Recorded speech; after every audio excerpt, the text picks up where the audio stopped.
Okay, good evening, everyone, and welcome to our webinar, the Junior Year Jumpstart, which is a part of a series dedicated to bringing parents and families better information about higher education and also better access to college admissions.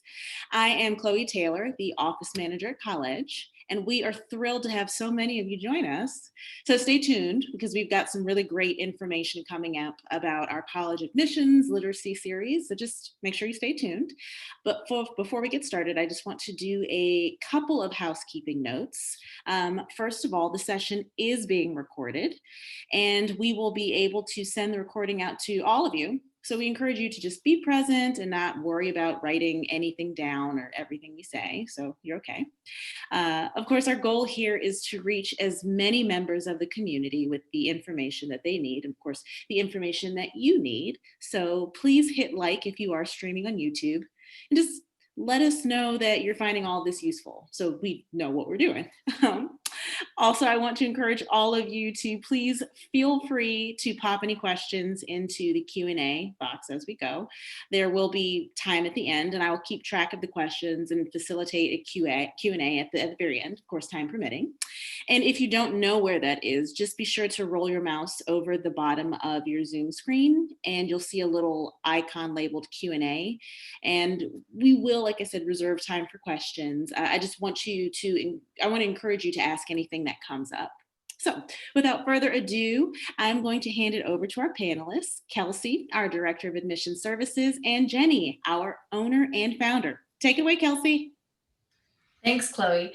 Good evening, everyone. I am Kelsey Tarosian. I am the Director of Admissions Services here at Colledge, and I am really so excited to be able to share tonight with you all of our valuable insights.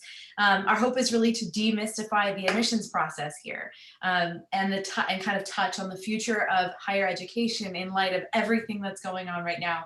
As you know, this has been an unprecedented year. That's not something that I need to share with you. I need to tell you, but what I do need to tell you is how it's affected higher education and how it affects you, most importantly.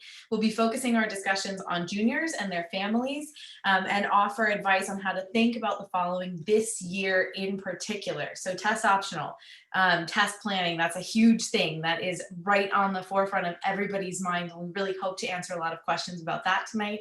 Summer program will definitely cover resume building during COVID-19, which has proven to be a tricky one. And then of course, college connections. How do you do that research now that you can't really go onto a campus? So before we get started into all of that good discussion, I'm going to go ahead and launch a poll. It's going to be an anonymous poll, so please make sure that you give us a sense of what is on your mind. I'm going to launch it now. And if you would just take a second to answer, then we will just make sure that we're going to hit on everything that you need to know tonight.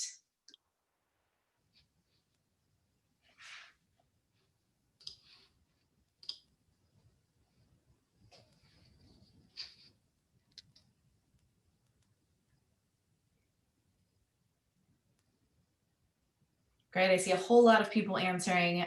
We've got a lot of questions about the college list, what makes a strong list, and how to select colleges. I see a lot of people are wondering about common admissions pitfalls. I see one person has written into the chat box that she's interested in hearing about summer programs. We'll definitely clarify and give you a lot of information about that.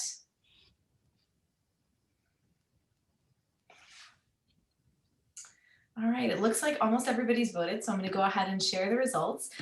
And I can see that the college list is kind of the number one, quickly followed by common admissions pitfalls and how to avoid them, testing, test optional. You're really interested in everything we're going to cover, so you are definitely in the right place tonight. All right. Okay, so let's get going here. So first of all, what a year. Oh my gosh, and honestly, between not being able to visit and testing this year, so many families just really don't know what to do. And we know that you need the information that we have on how admissions officers are going to make good decisions in the coming year, how they're actually making good decisions this year, and how having a plan is going to make all the difference for you. So let's do a little bit of news here. First of all, there has been a huge movement towards test optional.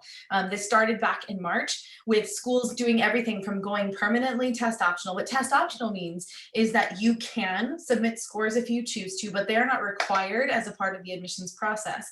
So what that means in practical terms is that technically test optional, if you've submitted a test, it cannot hurt you. It can only help you.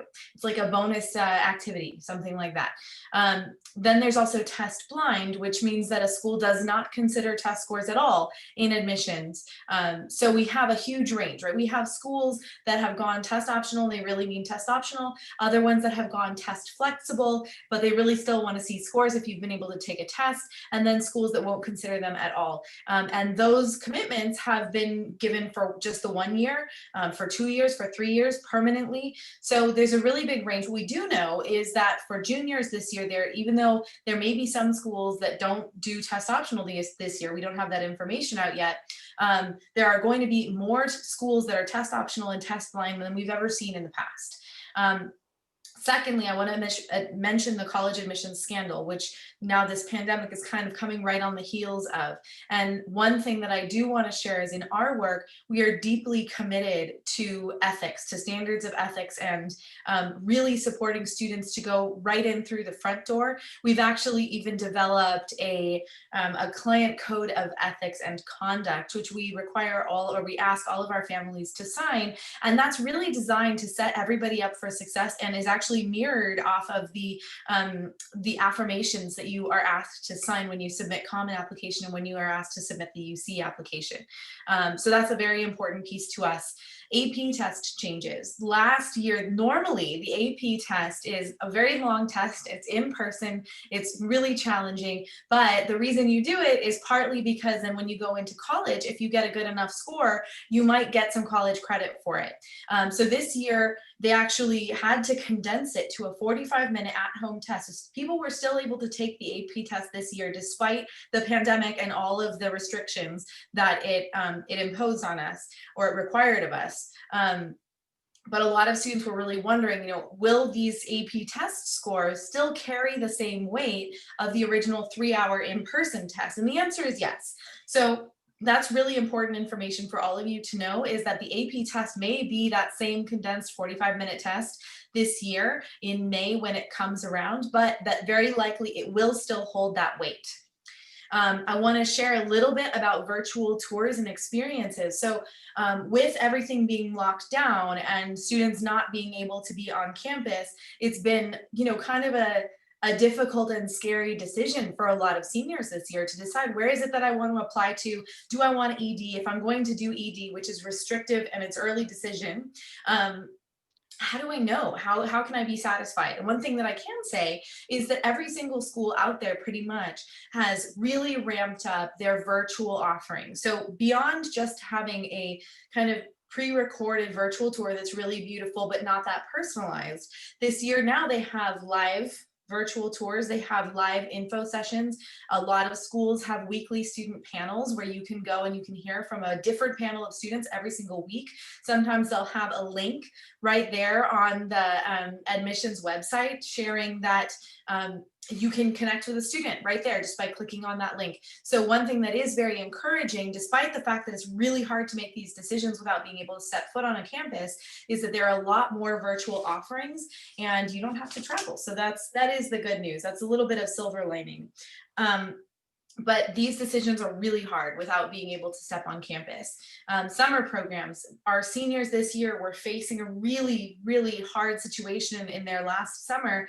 Your last summer between junior and senior year is vital. It's really critical, and it's a great time for you to give yourself a boost by doing a more rigorous program. Maybe it's something that's for credit. Maybe you're on a college campus. And unfortunately, this past year, most of those got canceled.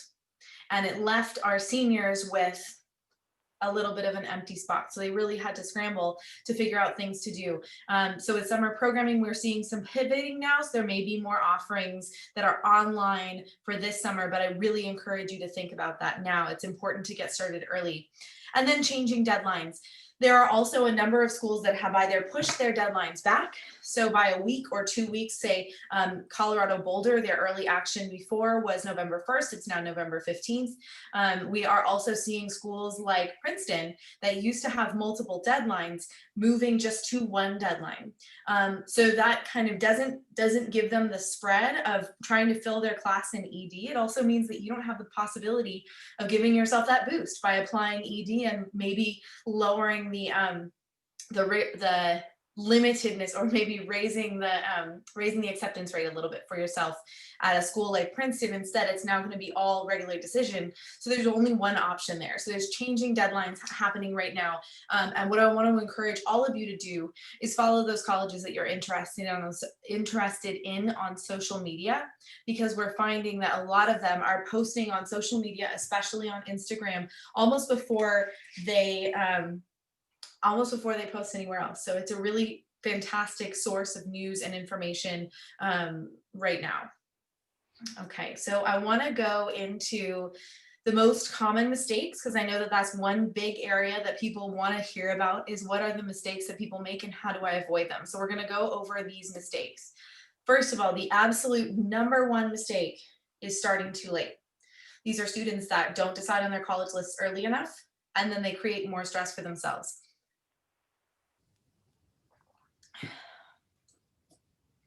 Second, lack of involvement. These are students that are maybe not involved in their communities, or they get discouraged, they get stuck, they give up, and they don't have any focus. And it really makes it hard for them to push through come the fall when all of those deadlines are looming. Number three, this really happens a lot, excuse me, worrying about the wrong things, where they're maybe taking way too many APs. They think that colleges want perfection, that they want leadership in 10 plus activities. They're worrying too much about testing issues that are completely out of their control. The other thing that we hear a lot is students worrying about what everybody else is saying, what everybody else is doing in their community. So those are all things that are going to pull your energy away from your actual application. Next, essays that fall flat. So this happens most frequently, again, as a lack of time, where students don't budget enough time for the writing process. They don't have anyone to review or edit or support their essays before they submit. The fact is that students just haven't usually done this kind of writing before. It's not like anything that students are asked to do in high school. And so when they come to the table, they just don't know how to do it. They don't have those tools yet, and that can really get in their way. And then finally, number 5 is underestimating your strengths on the app. Students not allowing their true strengths, their unique qualities to shine through in their apps and essays. And again, that makes for a whole application that does tend to fall a little bit flat. All right, so now that we've touched on some of the foundational pieces of knowledge that you really need, I want to tell you a little bit about who we are. So the first thing you need to know about us is that our approach is wholly formed to mirror and complement the admissions process. Jenny, our owner and founder, started off in admissions at UCLA, and then she moved to Caltech and finally to Scripps College. And through all of these positions that she had, she began to notice this major gap between what colleges are looking for and what most or many high school counselors are able to offer by way of support to their students. And after 10 years of experience, actually you could think about it like 10 years of intense study of admissions, she founded Colledge. She formed the practice based on a team approach that is designed to give students a multiplicity of perspectives as they prepare, because that is how the crux of most admissions decisions actually happen, through conversation between different people about one single student. When I came on, I then brought kind of another layer of understanding based on my own very profound experiences within the world of education, coupled with my own experience as an admissions reader at a highly selective institution. And this year, we've been able to see how far all of that experience has brought us and how we've been able to take our seniors in a completely new direction. We're incredibly proud of our seniors this year. Last year, actually, over 85% of our 2020 students were accepted to at least one of their top 3 choice schools. We couldn't be prouder. And actually right now, our current 2020-2021 seniors are looking to blow last year's class out of the water. Right now, we have 100% admission rate from every single student who has heard from a school. As of right now, everyone has gotten in, and we are thrilled. We're to the moon. I want to just go a little bit over this chart that you see in front of you. This is a little demonstration about how much additional help can help. You look at a school like USC, normally has an admit rate of 11.4%. You can see that historically, over the last 5 years, with our students, they have actually been able to gain admission to USC at a rate of 42.4%. So you can see this kind of work, this kind of expertise really helps to bring out a lot in a student. Even at a school like Northwestern that is extremely competitive and not likely for anyone, basically, at 6.4%, it becomes doable. Now, I want to layer that with a grain of salt. Of course, you know, Northwestern is not a school that's easy to get into for anyone. It isn't. But when you're able to bring out everything that you have, and you're a student who's competitive for Northwestern, and you've considered all of that in your college list, then the help can really help. So without further ado, I'm very excited to introduce our owner and founder, Jenny Umhofer. Hi, Jenny. Hi, Kelsey. Thank you so much for that wonderful introduction. It really has helped. I think it helps a lot of folks that are here tonight understand and have a little bit more of a grasp on what's going on out there. We know that it's a confusing time, and so we want to just offer as much of our insight and expertise as possible tonight. So we wanted to kind of give you this graph here to help you understand how admissions decisions are typically made sort of pre-pandemic, if you will, and then right next to it, see how admissions decisions may be made this year. And we're really trying to look into that crystal ball on behalf of our clients and forecast the future, and especially for you juniors. So you can see typically the decisions are heavily, both pre-pandemic and then, you know, this year, are heavily going to be looking at your transcript. So the transcript is maybe a 45% of the decision is made, you know, pre-pandemic, whereas now it's going to be even more important that you have those rigorous courses on your transcript, you're doing well in your classes, and you have that sort of upward trend on your, you know, from 9th, 10th, 11th. But the transcript is the majority of what they're looking at right now, and in the past, it always has been. And obviously in the context of where you're attending high school, it really makes a difference. So you're not going to be judged on another person's high school. You're just going to be judged and looked at and evaluated based on your own high school and what the offerings are at your own high school. So the other one key point here, you can see the test scores. You know, this is a broad brush stroke of admissions, but about 20% of the decision, you know, typically overall is made, you know, on the test scores, ACT and SAT. Whereas this year, because that's really not something that's viable for so many students, colleges are really trying to be a lot more sensitive and accessible in that regard. So we're predicting maybe a 6%, you know, influence with test scores. And it really will depend on the college that you're applying to. A little bit more weight is what we're predicting on the essay. So maybe 20% in the past and now 25%. So what you decide to write about, the content and the ideas that you want to convey about who you are as a person and why you're applying to these colleges, those essays, they really make a difference. They always have, but even more so now. We'd say involvement in activities is about the same at 8% because even if you're at home and you're not able to participate in as many activities, colleges will still be looking for students who are involved and care about their communities. And even if it's local, like you're helping your family, or there's a whole lot of things that you can do online or virtually, you know, that if you can't participate in person. And then letters of recommendation, we're predicting that is going to go up a little bit. So the letters, you typically for private schools, you'll have 2 letters of recommendation from 2 different teachers, or maybe one teacher. And then you'll have a counselor letter of recommendation. And then Some students add a little bit more if they have a coach or they have somebody else who can add some value, on another area of their life. So those letters of recommendation are really going to be invaluable to admissions officers. And then finally, the tiny little slice of the pie is demonstrated interest. And for those of you who don't know what demonstrated interest is, typically it's more on the private school side. Colleges want to admit students that are going to come. And so how you demonstrate that interest, whether it be, attending an event online or a tour online right now, whether you have connected with an admissions officer or if you are even following them on social media, frankly, they can track that for some colleges, and they do track that. They want to know that if you're interested in them, that can make a little bit of a difference, a tiny, tiny sliver of a difference, but it can make a difference. So those are some of the just insights to give you right now. We'll move on to the next slide.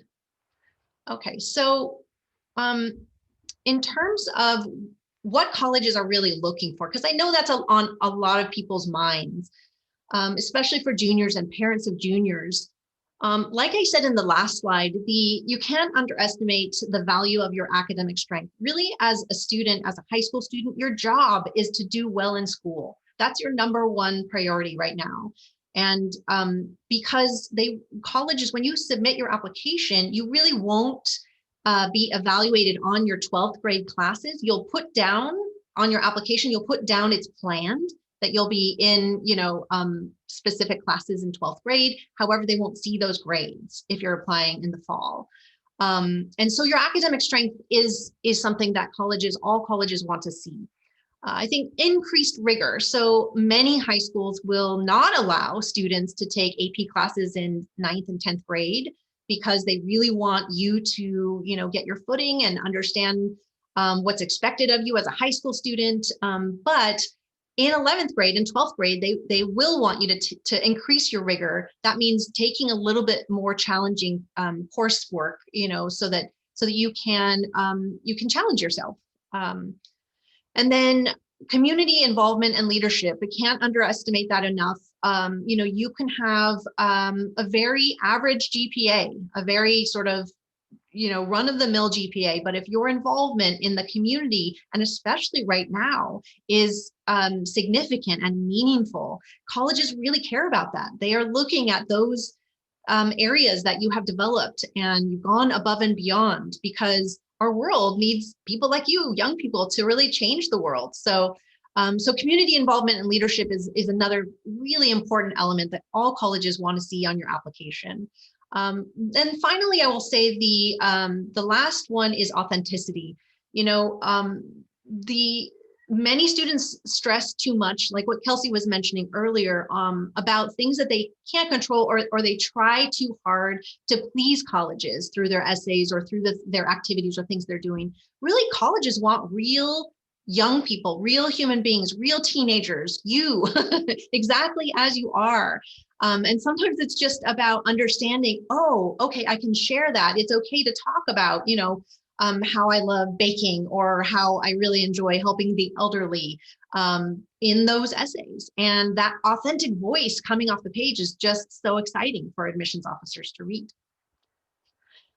Also, I want to mention that in terms of, what colleges want, parents, from our experience, really want students to do their best. They want, students to present their best self. And sometimes, for whatever reason, the parent and the student dynamic is not as harmonious, perhaps teenage years. And so, we just really want to acknowledge that we understand from the parent's perspective, you want your child to have the best. And sometimes students, even especially at this age, don't really know exactly what they want out of the college process. It all seems so daunting, it's scary, and perhaps a little abstract at this point. But I would say, again and again and again, after 11 years of having this practice, I can guarantee students want to have options. Students want to have options at the end of the day. Students want to be wanted by colleges. And so, that's something that we can help you, match together. What are colleges looking for, and what do you really want? Kelsey moved on to the next slide. We wanted to give you some admissions insight. We have some really interesting updates that we want to share with you that we just heard literally this weekend. So Kelsey, first of all, I'm going to just start off by saying we actually have heard a lot from our colleagues about many of these different sort of changes and how seniors are experiencing the admissions process. And there was one of my colleagues had said that she had two really strong candidates for Georgetown. This is just one example. And they decided to abandon those applications because they felt that the testing policy was tone deaf and punitive. Georgetown is sort of beating to its own drum as far as the admissions process goes. They don't use the common application. Not to say anything negative about Georgetown. It's such an amazing. My husband went to law school there, but it is a school that is, you know, really wanting to make sure that the tests are done correctly. So they're taking extra precaution, but that's something that's going on with Georgetown right now, for example. Yeah, that's such a great example. And I would say also one of the things that we're hearing a lot is that clients, that the students are casting a wider net this year.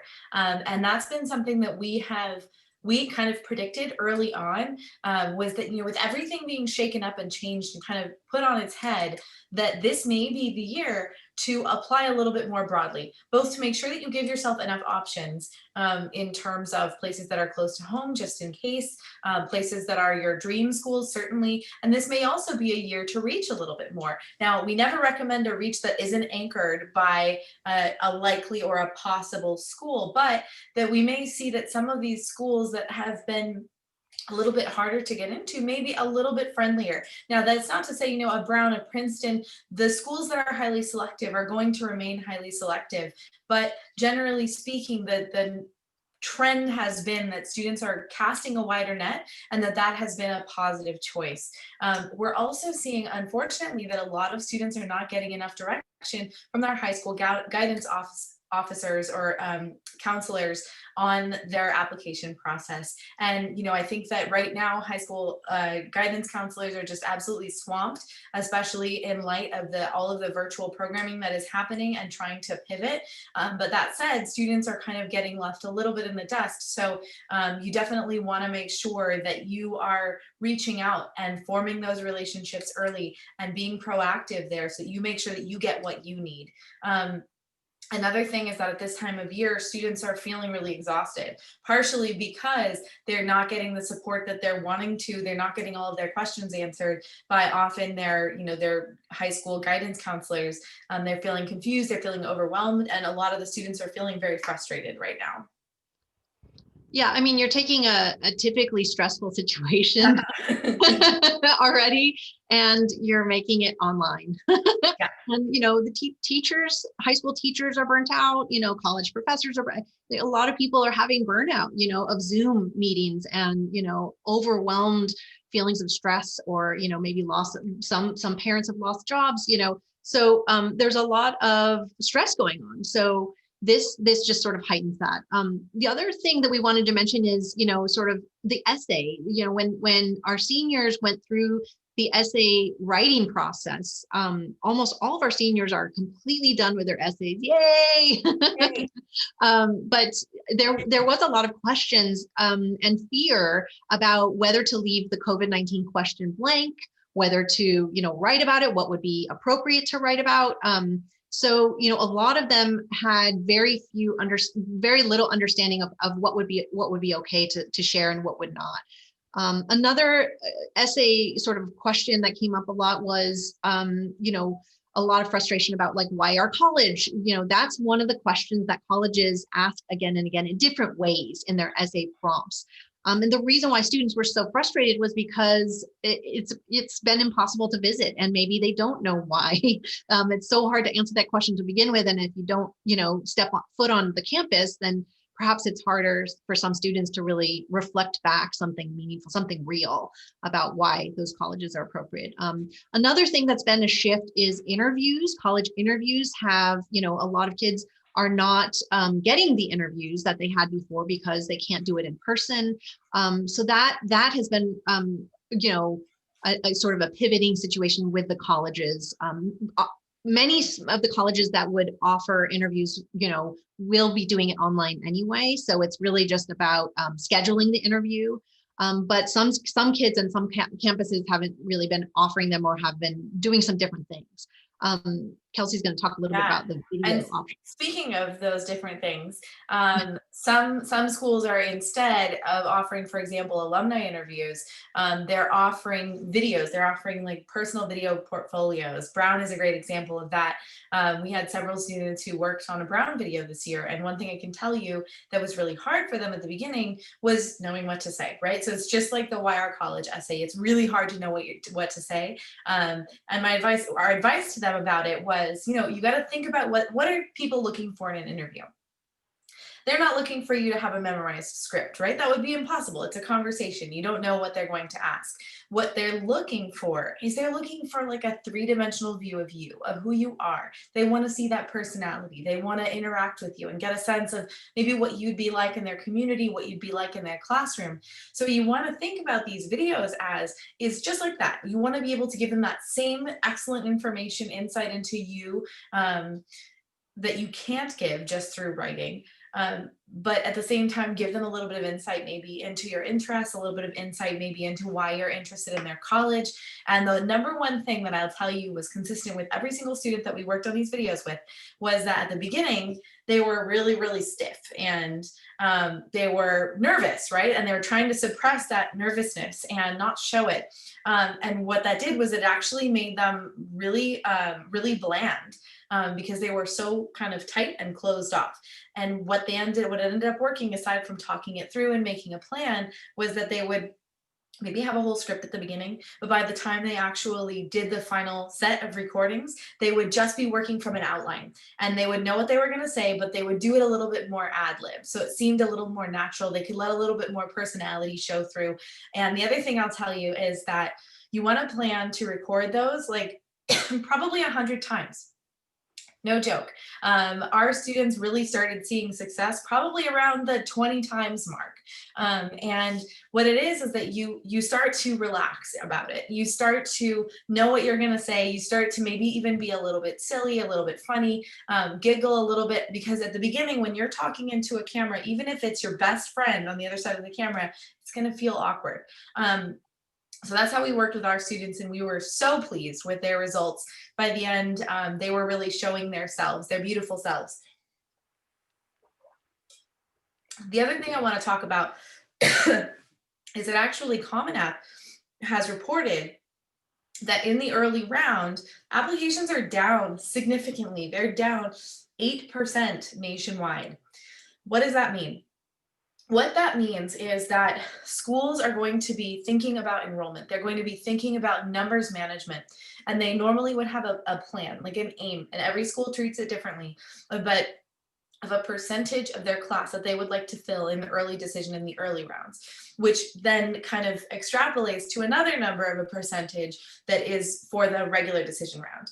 Now, if applications are down in the early round, what that means is they're going to be thinking about how am I going to fill my class? And what that may mean, what it very likely will mean, is that they're going to end up offering more spots than they normally would, based on their traditional yield numbers. Now, just to explain another vocabulary word, yield in the admissions world is of the number of offers you make of admissions, how many of those students say yes. So all colleges have these numbers historically, and they base their enrollment management on that, their plan on that, on history. But we know that this is an unprecedented year. Now, on top of that, they're seeing that apps are down 8%. So what this may mean for a lot of the colleges that are in the middle range of competitiveness for admissions, that you may see a little bit of loosening up in the numbers, and you may see them offering more spots. Now, again, very likely, Princeton is going to remain Princeton. They're still going to be very hard to get into. Let's just not make any bones about that one. But the other thing that's really interesting, so speaking of the highly selective level, while this is true that nationwide overall applications are down in the early round, I literally yesterday had a conversation with a very close colleague who's a director of admissions here in LA. And at this person's school, apps in the early round, are you ready for it? I hope you're sitting down, are actually up 60%. Now this is staggering, right? A 60% jump. And what is really clear is that it's largely because of the testing policy change. And what's also interesting about that, which I asked as soon as I heard that, was, this is a highly selective institution. It's in the 6% range. Was the pool any different? Did you notice that it was more selective, that it was less selective? I was kind of wondering, is it that students are just applying everywhere and you're having a more mixed bag of students applying in the early decision, or is it still as competitive? And what this person said actually was that if nothing else, it was probably one of the best pools they'd ever had. So again, while the middle range of schools are maybe going to see a little bit of loosening up and be offering more spots, some of the top level schools may in fact be experiencing their most competitive year ever. The other really interesting thing that we're seeing is that decisions are coming out from a lot of schools earlier than we've seen them come out maybe ever before. I had a student who applied to a fantastic public school out of state, out of California, and heard back from that school within a week. Unprecedented. This is not a school that's known for, getting their decisions out in 2 weeks, but actually got his decision and got a scholarship. So if you are guessing who you are and you're watching, congratulations. But it's really kind of exciting seeing those decisions coming out earlier in many cases. So I want to dive into the next, I want to dive a little bit deeper. So we're talking about all schools, but I want to dive a little bit deeper into UCLA specifically. So first of all, the UCs as a system are now test blind. That's even for this year's seniors that are applying right now. So effective immediately, UCLA is completely test blind. That means that they will not consider SAT or ACT test scores when making any admissions decisions or when awarding Regents or Chancellor scholarships. Does that mean that you can't submit them? No, you can still submit them. They still may be considered for other outside scholarships. They may be considered for other programs, but they will not affect your admission to the school. Now, I wanted to draw your attention to an email that we actually sent out through Eventbrite earlier. The subject line is it's handouts, the junior year Jumpstart. So you want to make sure that you open that. It was sent shortly before we started. And you'll find there a link to 2 different handouts, one of which is all of these helpful links, including the ones that you see here on the page. And then you also will see our college admissions literacy series calendar, which we'll get into a little bit more later, but I want to encourage you to take a look at both of those handouts. So first of all, the first step in getting into UCLA, no matter what your area of study might be, is meeting the minimum requirements, meeting the requirements to get into the university, right? So in that same helpful links handout, you'll see this link, UCLA admissions requirements, and that'll go into a little bit more detail on just what UCLA requires for a person to be competitive in their applicant pool. Along those lines, the UC system uses as a whole 14 elements to comprehensive review. Now, as you may know, most of the colleges and universities in the United States use what's called a holistic approach to admissions. So what they're doing is they're looking at a student as a whole, not just as disparate parts. They're not just looking at your academic profile or your tests or your essays. They're looking at it and trying to paint a picture of who you are as an entire person. The UCs actually have detailed all of the elements that they will consider in their comprehensive review, and that's accessible to you through this link right here. The next thing is that the UC system, the entire system, kind of bases their own GPA on the A through G requirements. Now let's just pause here and define. The A through G requirements are how the UC and California state schools define what is needed for entry to be ready for their college, right? So you have to have requirements in the A section. The A section is history, and the B section, which is English, etc., all the way down to G. It includes fine arts, it includes sciences, it includes math, and basically all of your courses that you take in high school are going to be categorized into that. And then the UC system actually kind of digests that information. They categorize your classes by A through G, and then they will recalculate your GPA. And for the UCs, The GPA is only through 11th, it's 9th through 11th. And also that's actually a really good note on academic planning and how important it is to start early.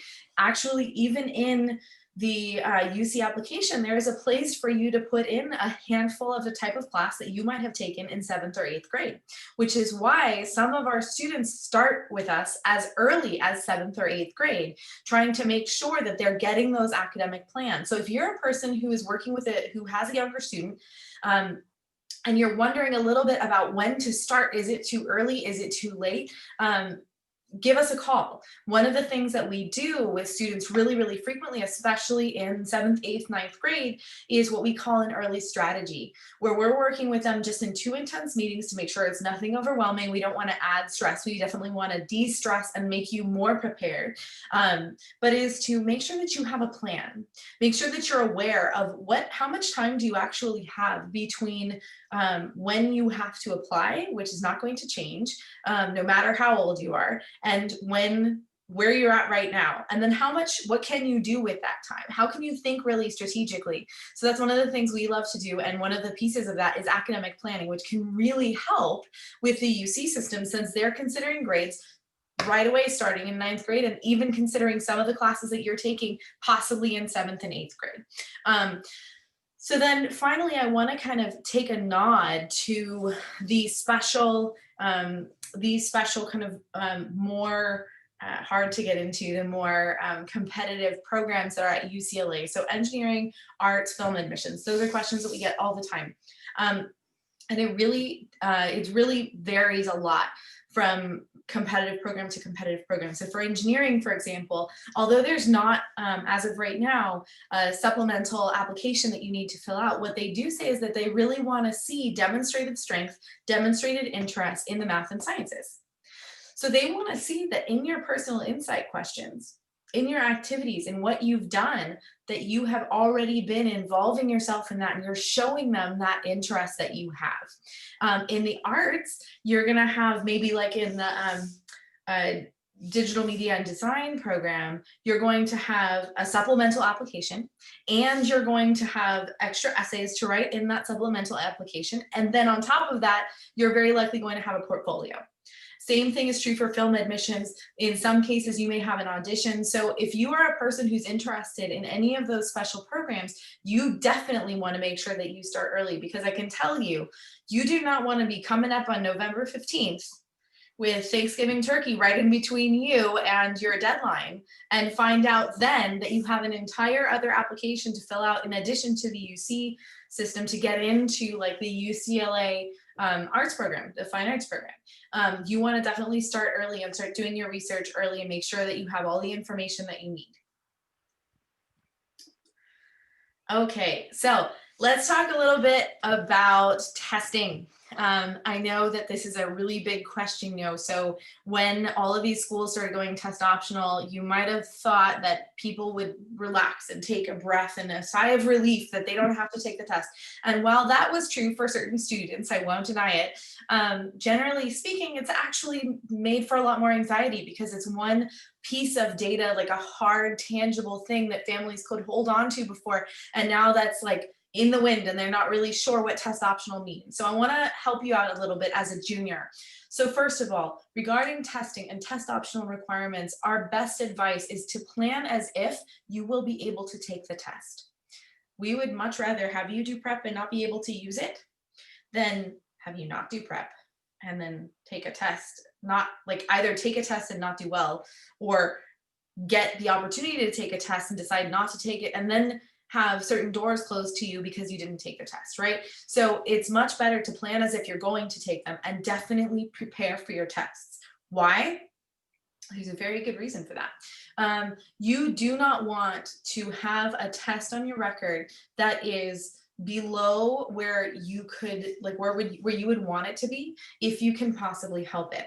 There are schools, I'm going to take Georgetown as an example. There are schools that will require you, if you're submitting tests, to submit every single test that you have ever taken. So the best strategy here is to make sure that you take a practice test, and then you do prep if you can and if it's necessary. And then you take another practice test. And once you see those practice tests kind of close to the score where you're wanting to aim for, then you know, okay, now it's fine for me to take my test. Georgetown is a great example for this because not only do they require all of your sittings, but they're test flexible. They're not test optional. So if you apply to Georgetown this year and you submit without tests, that's acceptable. Your application can be complete. You may be reached out to by Georgetown. We've heard of several students having this happen, and they'll just ask you, you know, have you ever taken a test? And then you're stuck if you have taken a test, but maybe it was in sophomore year and you had a cold and it was terrible. And you're kind of compelled to then submit that score. So that's why you want to kind of be really mindful about taking the actual test. It's definitely not ever a throwaway. Then when do you submit test scores and when do you not? I think the first question to ask yourself is, do your scores reflect your academic ability? Do you feel proud of that test score? Also, do your scores show something above and beyond what is shown on your transcript, what is shown in your activities section? If it shows something a little bit below the level of your academic transcript, you might consider not submitting. If it shows something way above and beyond, then that is a great case for you to go ahead and submit. So hopefully this has helped you kind of get a little bit ahead on your test planning. And now I want to dive a little bit more deeply into a couple of specific students. First, I'm going to talk about a student that we worked with this year. The student's name is Nora. She came to us actually with an overall GPA of a 2.9. And she had some, as you know, as is clear by the GPA, she had some blemishes on her transcript. She had been involved to some, she's a very deep thinker, very into history. She's been involved to some extent with her school. She's been involved with music. She's really interested in history, but she's also interested in coding and robotics. And I can tell you, Nora is absolutely brilliant. She blows me away. And when we sat down with her, we said, hey, Nora, look, it's May. And what you need to do is you need to go and you need to retake these classes. You need to replace these grades that you're not proud of, and you need to replace them with A's if you possibly can. So we connected her with a school that we knew was going to work really, really well for her, and it did. And she ended up blasting it out of the water. She got A+ in all 3 classes that she had previously had, you know, these blemishes for. And not only that, she learned so much about her best way of learning. And she came away a stronger person, ready for college, ready to take on the world, and ready to take on her fall semester senior year. It was absolutely incredible. And so now she kind of took all of that fire, all of that momentum that she gained, and she was able to raise her GPA above a 3.0 to a 3.2. And now when she came to us, she was looking at probably mostly community college. And that's okay. There are a lot of amazing community colleges out there, but that's not really what she wanted. She really wanted a more traditional college education experience, and she was just really worried that she wasn't going to have a lot of options. But she was able to bump that GPA up. And then, with that momentum, she really tackled her writing and her activities, and her applications are honestly beautiful. And she actually was the first of our students to be accepted. And she already has a place ready for her at University of Arizona, and she has a scholarship. And so now we're all waited with bated breath. She's applied early decision to American University. She's really thrilled about it. She also loves UC Santa Cruz and Occidental. So keep your fingers and toes crossed for Nora, and stay tuned. We're really pulling for her and hoping that she gets into her dream school, which is American. And, we'll see. Wonderful. Thank you so much, Kelsey. That was so helpful to hear about Nora. We also have another student we wanted to share with you about, Sebastian. And Sebastian, actually, we worked with previously. And Sebastian had an incredible transcript, really, really strong student. He had a weighted GPA of a 4.0, and had a, back before when he could take, when tests were in person, he took the test and got a critical reading score of a 680 and a math score of 800, perfect score. Very involved in his school marching band. He was actually the vice president, was so involved that, took on additional leadership. Was involved from 9th through 12th. He was in the Make-A-Wish organization, where he also tackled some leadership and rose to the occasion as president. And then also 4 years of JV and varsity baseball, so an athlete. And then what was really interesting is Sebastian was pretty interested in, pursuing a STEM major, but wasn't really quite clear on which major to do. And so we actually counseled him to apply to and attend the USC Shine program. And he was accepted, and really through that experience was able to form some really deep relationships with USC faculty and confirmed his interest in engineering, and definitely came out of that, a stronger candidate for many schools and a stronger scholar, really. So he did that before the summer before 12th grade. He also was a volunteer at Children's Hospital and would make little gifts for children who were recovering after surgeries. He also was a co-president of Go Baby Go, which was a really cool involvement where he kind of first discovered his interest in engineering by making these really cool little plastic cars for kids that may have disabilities. And it was a great way to sort of explore the robotics angle of engineering. And he did that early on in high school and then continued. And then the Chilo Foundation, volunteer as well. And so how we worked with Sebastian was, not only helped him apply to and get into the Shine program, but we quickly, when spring of junior year came around, we did a deep dive into his college list, and we recommended a whole wide range of colleges for his list.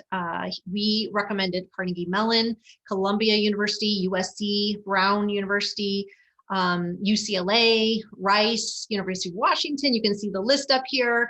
And then we really helped him with, once the list was decided on, we helped him with a college visit strategy, when he could go in person, of course. And we helped him with a list of questions because, when you go to visit a campus, it's really important that you ask good questions. And sometimes you don't know which questions are relevant to you. So that's where we really helped him come up with questions that he could ask the admissions officers that would be, good takeaways for his research. And then we also helped him develop a resume. And when he met with admissions officers, he was able to give them that resume that had all of his activities on it and his GPA and all of that. And then we helped him with an interview prep. There was interviews at that time. There still are interviews now. But we helped him with a mock interview to make sure that he felt really confident when he talked to the admissions officers in person and he knew what he wanted to say about himself. And then of course we helped him with his essay work. That's a big part of our practice and what we help students with. We helped him with the brainstorming and coming up with really good content and develop his ideas. A lot of students are shy. Sebastian was particularly, nervous about what to write about. And so we helped him with rough drafts and edits and of course polish. And then we did help him counsel him in the summer before the fall of senior year on an early admission plan. Every student's a little bit different, so we want to think into what's going to be the best plan for them. So he ended up doing early decision by November 1. And the nice thing is that he was in what we call our 10 school all-inclusive plan, where he had a nice wide range of likely schools where he most likely get in. He'd have possible schools, and then he had a couple of what we call aspirational schools. And so the end result was, we were so proud of Sebastian. He was accepted to Brown and is in the class of 2024. So we're exceedingly proud of Sebastian and can't wait to see what he does with his educational career. So next, I just want to sort of talk you through your best right fit college list. That is really your roadmap. So as juniors, right now is a great time to learn about colleges and start that process a little earlier. If you started a little bit earlier and you're not too intimidated by, asking questions, you can learn so much and you can start to develop your own spreadsheet and ways that you want to, kind of catalog everything and record it for yourself to be able to reference later. The other thing that we want to mention is, like with Sebastian, he had balance on his list. So he had some likely schools he was sure he was going to get into, and he had some schools that were a little bit harder, and he stretched himself. So, so that fit is really the cornerstone of what makes a big difference in terms of the best right fit college list for you. And then, like Kelsey said earlier, applying broadly. Our seniors right now are some of our seniors are applying to more schools than ever. And especially because in some cases, applications are down, like she mentioned, this is a great time to cast a wide net and see how it plays out. So we're really excited to see what happens with our seniors, because if you have a nice list of colleges, and let's say you have 10 or 15, and you're accepted to 5 or 8 of those schools, then you're going to feel like you have some options, you have some choices at the end of the day. And your senior year is going to feel a lot more in your control. And then, of course, going on college visits. So even though you can't go in person, going on to those tours, some of them are led in real time on, FaceTime. You can go and kind of see the campus through, virtually. There's information sessions. And when you sign up for an information session, the college actually records that you went there. So that's great. Do those online interviews. Those will be offered and available for scheduling next summer for any schools that are going to be doing interviews. And demonstrate your interest. Demonstrated interest isn't just about, sort of faking it. It's actually about genuinely asking great questions, learning about their campus, and showing that you might be a good fit for them by talking about, hey, I'm really interested in your, engineering program or in your physics program. And what can you tell me about the curriculum and about the faculty?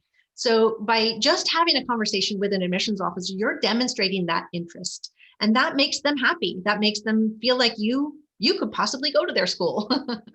And then, of course, say thank you. Whenever you are interacting with colleges, send a thank you email or send a thank you handwritten note. I mean, I don't know if it will be, received by them in hand. Hopefully it would be, but an email is just fine. And to say thank you is a really big deal right now. People are working really hard. And when getting a thank you note, a thank you email is worth its weight in gold. Absolutely. Yeah. So I want to kind of jump off of the list. As Jenny said, the list is absolutely your guideline, right? This is your roadmap here. But along the road, you have a lot of writing to do. So I want to talk a little bit about how to get ready for those college essays. It is too early to start now in terms of actually writing them, partially because the official prompts are not going to come out until later in the year. However, there are some things that you can start to think about now. First of all, time management. You want to make sure that you are really thinking of your time strategically, because as I said earlier, actually, no matter where you are in your process, even if you're in 8th grade, you can calculate exactly when you're going to have to apply. It's going to be November through January in fall of your senior year into spring of your senior year. So then working backwards and thinking about, when do I need to spend my time writing so that it doesn't run into that really nice, rigorous fall schedule that I've set up for myself. And our best advice is, summers are for essay writing. That's really when you want to get started. You want to make sure that you give yourself time to really write and rewrite and do drafts and maybe throw it all out halfway through and start again. We definitely want to encourage you to give yourself time.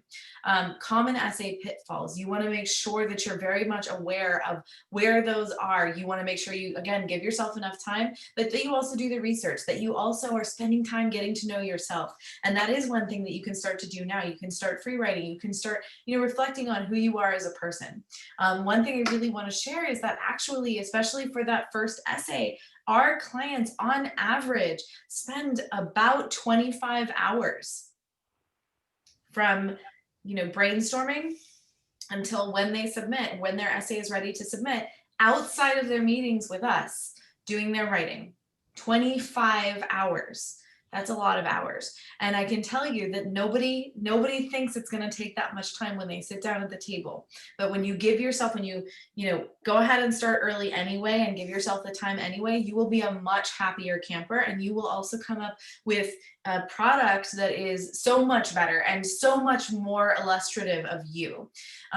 There are so many different types of essays. So I want to just quickly give you some ideas of what they are. There are essays that are going to ask you about, who you are and what your history has been. And they'll ask that in a lot of different ways.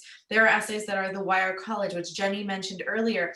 The Why Are College essays are essays that are notoriously difficult to answer, partly because usually they're right around 250 words. So it's not a whole lot of time to actually talk, but also because you have to show yourself and you have to show your knowledge of the college, and then you have to show how those two things intermingle. And it can be really tricky for students. They either tend to want to just talk about themselves, or they tend to just list a lot of things about the colleges, and that doesn't really give the admissions officers what they're looking for.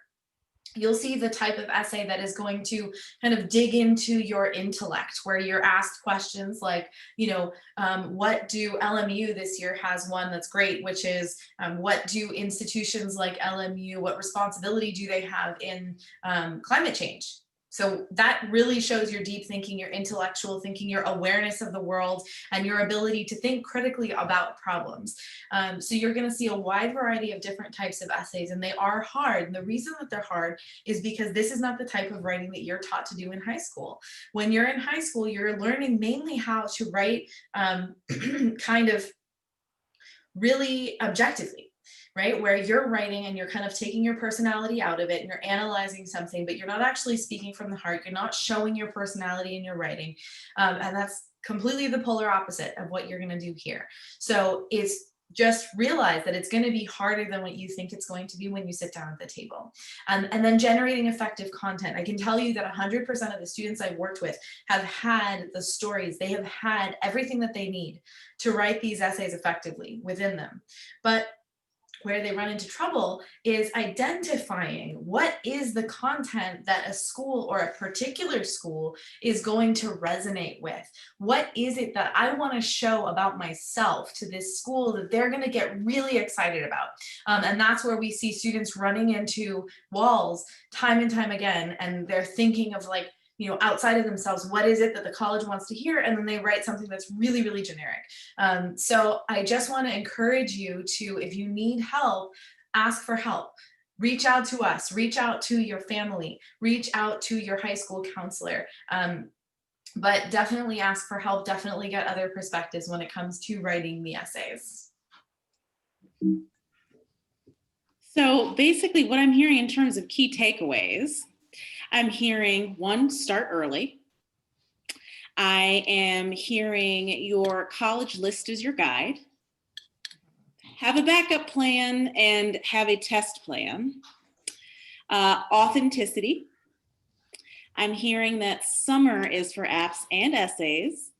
I'm also hearing that you have to reach out and ask for support. I'm hearing resources. And of course, resources being your college counselor, the college team, asking family, and of course, the helpful links that were sent out earlier. Well, I will say that this was incredibly valuable. Thank you, Jenny and Kelsey. I learned so much. I wish that you had been around when I was applying to college 8 million years ago. Last year. Yes.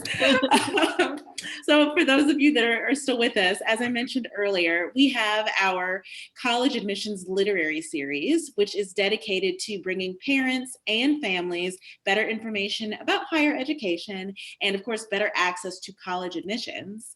And as a part of our college admissions literacy series 2021, we have 2 different types of events. 1, our college talks, and 2, our new Live with Colledge. Now, our college talks are targeted topic-based Zoom sessions designed to arm families with knowledge for a successful college application process. And then our Live with Colledge is a brand new series we have developed this year, and it offers unique online opportunities to hear from admissions professionals about whether their schools are looking for, or what the schools are looking for and how your kids can succeed. And of course, you can stream these live on Facebook and on YouTube. Our goal is to reach as many members of the community with this information that they need, that everybody, you, everyone. So we're hoping to see all of you at every single one of these events. Please feel free to invite anyone you think might benefit from this information. And of course, a reminder to check your inbox, because we've sent you the calendar and the helpful links tools into your inbox. So now we're going to move into some questions. And while you are all getting your questions ready, I do have some things that have come through that I want to throw to you, Jenny and Kelsey. The first question comes from Amy, and it says, I'm getting all of these emails from several colleges that I have never heard of. They all claim that they want to help me or to get me to check out their schools. So far, I have no idea what to do with them. What should I do? That's a great question. I'll take this one. I have a student right now who is sifting through lots and lots of emails just like that. And what I've had her do, first of all, is set up a folder for college information in her Gmail inbox so that she can have it filtered into there. And then once a week, she takes a day and she reads through all of the emails that she's gotten from these schools and she checks them out. And if she is able to establish that this is a school that really is not for her, then she goes ahead and she unsubscribes from the list. After she's read it, after she's maybe poked around on the school's website, there are over 3,500 not-for-profit universities or colleges and universities, undergraduate opportunities for you in this country alone. So there are bound to be a lot of colleges that you've never heard of, but that doesn't mean that they're not fantastic places. And some of them may be great places for you. So what I would say is definitely check them out. Read them and feel free to dismiss them if you establish that this is not a school that is offering what you're looking for. That's a great answer. Here is another question. With visiting colleges being uncertain due to everything that's happening with travel right now, how do you recommend that parents and students try to evaluate schools? I'll take that one. Well, so yeah, I think we mentioned a little bit of this earlier, but you definitely want to take advantage of all of the offerings that colleges have to learn, more about their institutions. So what are those? What do those look like? You want to take tours. You can go to their information sessions. A lot of times, also in the fall of senior year, colleges will visit your high school, and even though it may not be in person, they will just have sessions for your high school group, and you can follow them through your counselor at your high school and attend those sessions to learn more and to ask specific questions of those colleges. So that's what I would recommend. I also recommend, how do you evaluate?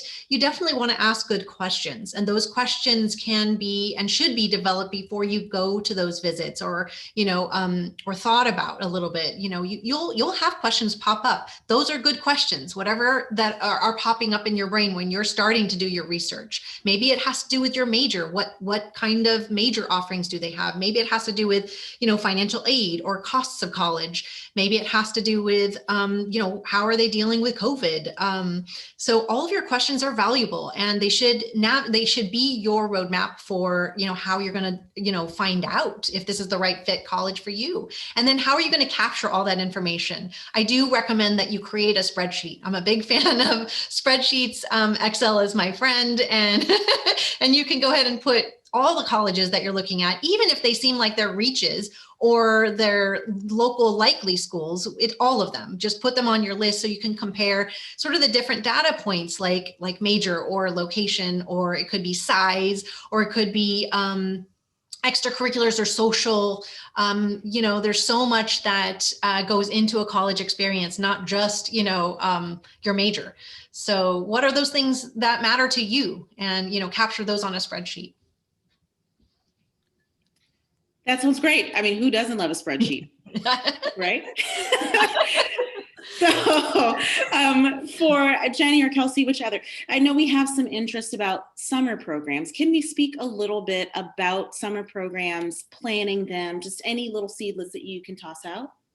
Yeah, absolutely. I've been working a lot with students on summer programming. And as I mentioned earlier, Unfortunately, for a lot of our current seniors, and even for some of the now juniors, but then sophomores, they had some programming, some great programming really set up for themselves for this past summer that got canceled. And unfortunately, a lot of programs were simply not able to pivot swiftly enough to be able to have an online offering. What I would say in terms of summer programming is that what we're seeing now is that there is a huge expansion of the number of programs because of the time, because now we've had a whole year of this. Being able to kind of at this point plan for both eventualities. So a lot of programs right now have an option to be in person and also have an option of how they plan to do the program if it does become necessary for it to be online only. So that's what I would say I would look for. You definitely want to make sure that you're looking for things that you're deeply interested in. As Jenny mentioned earlier, schools are really looking for authentic, unpackaged students. So you don't want to just do things to tick boxes because you've heard that this is the thing that's going to get you into Harvard. Because if you've heard that this is the thing that's going to get you into Harvard, it probably isn't. So instead, you want to think about what are the things that are deeply connected to you? What are the things that that you're excited about, the things that you'd want to explore for a major or for a career, or what are just the experiences you're really interested in having, and then look for those. And I can tell you, actually, there's a lot of really surprising ones. I was thinking earlier on that there's no way there was going to be, I'm a choral nerd, I love singing, and there was no way there was going to be any kind of choral or singing thing that was going to be possible virtually. And you know what? I was wrong. There are some fantastic ones offered through Berklee School of Music in Boston. So definitely just look for them. You're going to find that there's a whole lot more offerings this year, but I would really look for the ones. I would plan for applying to at least 3 different programs so that you have a couple of different possibilities. I would also make sure that you look specifically for programs that have a plan for in-person and for virtual if you're looking for an in-person experience. If you don't mind a virtual experience, there are a whole lot more of those out there now. And I will also add to that in terms of summer programming and planning, we're going to be having just a quick plug. I know we're going to talk about it before we leave, but we have a summer hashtag summer that we would encourage you to come to. It's going to be in January, and we're going to talk a lot about summer programs and planning then, and we'll be able to get your questions answered then. But you can also think differently about the summer. We don't know, but what we can do is think differently, right? And we can think about, what we can do with the resources that we have. I can tell you that our world is, in need of great thinkers, great creative thinkers to find solutions to all sorts of things, whether it's mask making, for COVID, maybe it's delivering food to some healthcare workers. Maybe it's, helping your elderly neighbors get their lawn mowed. I don't know, maybe you're taking care of your younger siblings. There's all sorts of ways that you can start to engage and help out, and you can do that all summer long. And you can maybe help your school. Maybe your school has something that you can do online or at home virtually. So just try to think outside the box and try not to get too stuck. And there's no wrong way of participating in the summer. Well, I mean, that's great. There's so many questions. We cannot get to them all. Thank you all so much for putting them into the chat and for sending them our way. I'm going to toss it back to you, Jenny, and to you, Kelsey. Mm-hmm. Wonderful. So first of all, I wanted to just say thank you all so much for attending tonight. We're going to launch a poll right now asking for your feedback. So if you would all just please stay on for another couple of minutes to complete the poll before you log off, we'd really be grateful. I'm going to go ahead and launch it now. We want to just make sure that we are continuing to do our best and improve to the extent that we can. So your honest feedback is so very much appreciated. And while Kelsey is doing that, I just want to thank you so much for attending tonight. I want to make sure that all of you are getting access to all of our wonderful free community resources. So please make sure to follow us on Facebook. And if you felt that tonight was helpful, if you feel that having access to these free resources is valuable, please consider sharing your kind words with others on Yelp. I'm going to pop that into the link here now, so you can do that. A lot of parents look on Yelp because they're starting this process now, and they really don't know where to look and who to talk to. And so your honest feedback about tonight and what you learned will be invaluable for those parents who may be, trying to look around. We also want to let you know about our free event that's coming up. Like I mentioned, for students and parents, our next webinar, #Summer Planning, is coming up in January, on January 16th at 6 p.m. For all of you who hope to get going on how to spend your summers, like I was mentioning, you don't want to miss this. I'm going to put that link in the chat box now for anyone who wants to sign up as well. And I just want to add to that and say, as a group that has been all summer and all fall, really trying so hard to reach as many families, as many students as we can, to provide more information, to provide better access to college admissions. I want to thank you from the bottom of my heart for joining us here tonight. I also want to let anybody who is watching know that if you feel like you might need more information, even if you want to just talk, look, there are, like I said, more than 3,500 not-for-profit or organizations that you could want to apply to. I wouldn't blame you for feeling a little bit overwhelmed. It's really hard to know what you just don't know. So the first step with us is to call for a free phone consultation, and we would be more than happy to talk to you about your specific circumstances, what to think about. Even that can be hugely, hugely helpful. And then if you want more help, that's great. And if you don't, that's great too. We just want to help as many people as we possibly can. So I'm going to go ahead and pop the link to reach out to us right now into the comments box. And I want to encourage all of you not to hesitate to reach out if you need help, even if all you want is for a little chat, a little talk, a little bit of advice. Well, thank you all so much for joining us. Thank you, Jenny. Thank you, Kelsey, for your wonderful insights, for your admissions knowledge, for everything. And for those of you that are with us, we are looking forward to seeing you at our next event on January 16th. See you soon. Thanks for joining us. Thanks so much, Chloe. Thank you. Good night.